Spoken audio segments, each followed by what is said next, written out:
say the left hand, it drop mountains.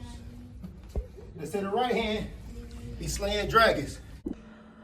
All right, guys, so I wanted to come make this video because as someone who prides themselves on covering the lower weight categories, I went and I checked my video archive and I realized that I haven't talked about this matchup since last July. All right, so I'm gonna give this fight its proper due in this video and do a full-length video about it because it deserves it.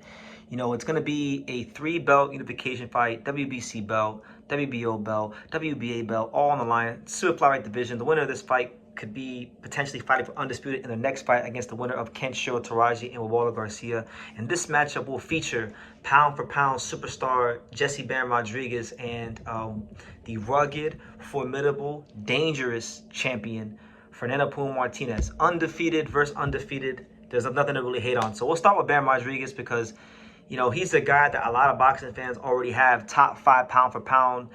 This is a guy that a lot of boxing fans are looking at being potentially the next future pound-for-pound #1 fighter in the world.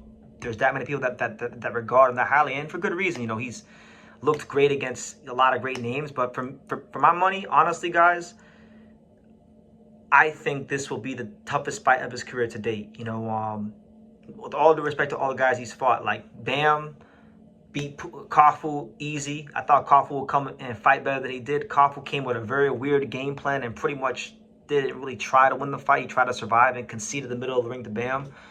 Sonny Edwards is a good fighter, and I give Bam credit for the win, but a lot of people didn't want to give him credit for that win because Sonny Edwards doesn't have a high knockout ratio. He had one of the lowest knockout ratios of any champion in boxing at that time. But this Puma fight, very good fight. Puma, heavy-handed, volume puncher, probably the first guy I think Bam has fought, as far as the undefeated guys he's fought, that has the firepower to maybe keep him a little bit honest. So I'm intrigued. I'm intrigued to see how it's going to go.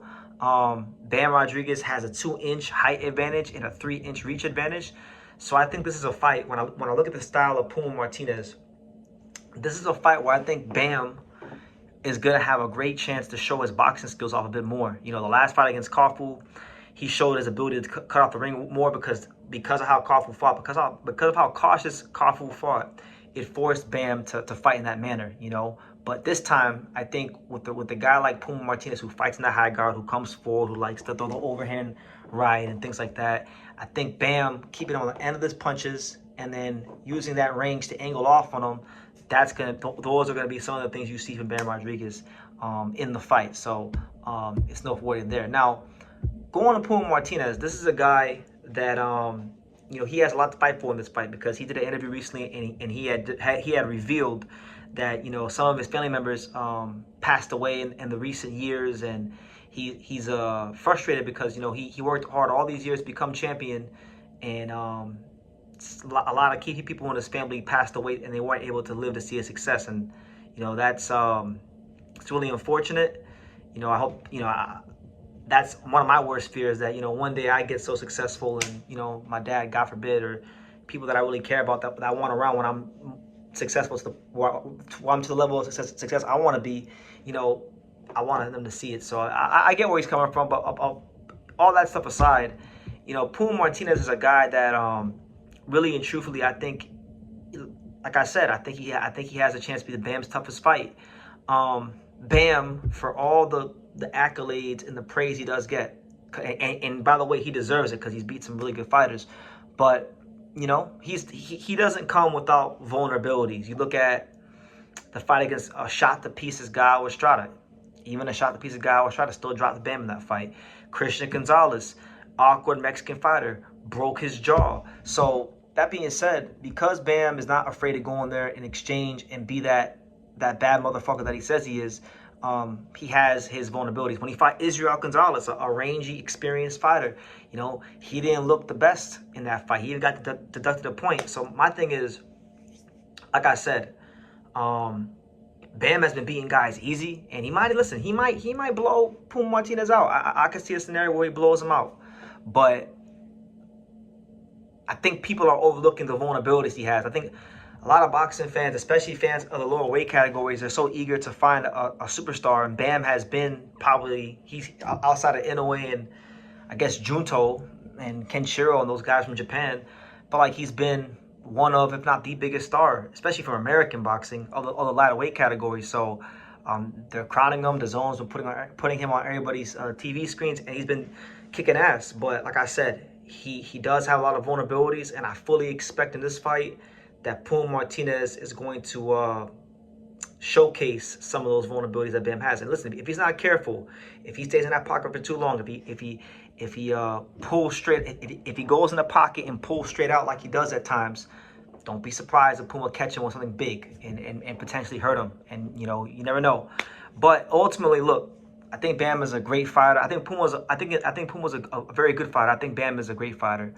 I think the difference in this fight is Bam's legs, Bam's size for the weight class, and his boxing skills. So Bam might stop Puma, but I'm not going with Bam to stop Puma. I got Bam beating Puma on points. I think it's going to be a great exhibition of boxing from the outside, and it all really depends on Puma's durability and how tight his defense is, and if he can time Bam or not. If he can't get Bam's timing down, he's gonna get outboxed, and if it's not durable enough, we'll get stopped. I'm gonna say Bam on points.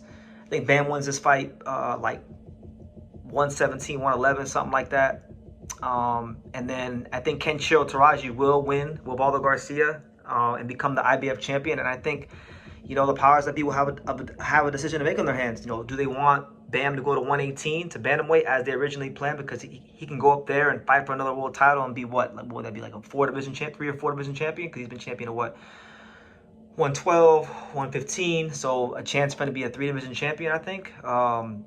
Or do they want him to go undisputed, and do they want him to, you know, run the risk of fighting, you know, one of the best fighters of his era in Kenshiro Taraji, a guy that I think, you know, he's not, like, Kenshiro Taraji ain't washed up yet, but he has clearly lost a step since the Sego Uriakui fight, so maybe they would feel comfortable to take the fight. But I think that's a great fight. If you can get Kenshiro on your resume, that would do a lot for Bam's career and pound for pound status. So I think that's the route that they should go. But yeah, I got Bam on points. Great fight.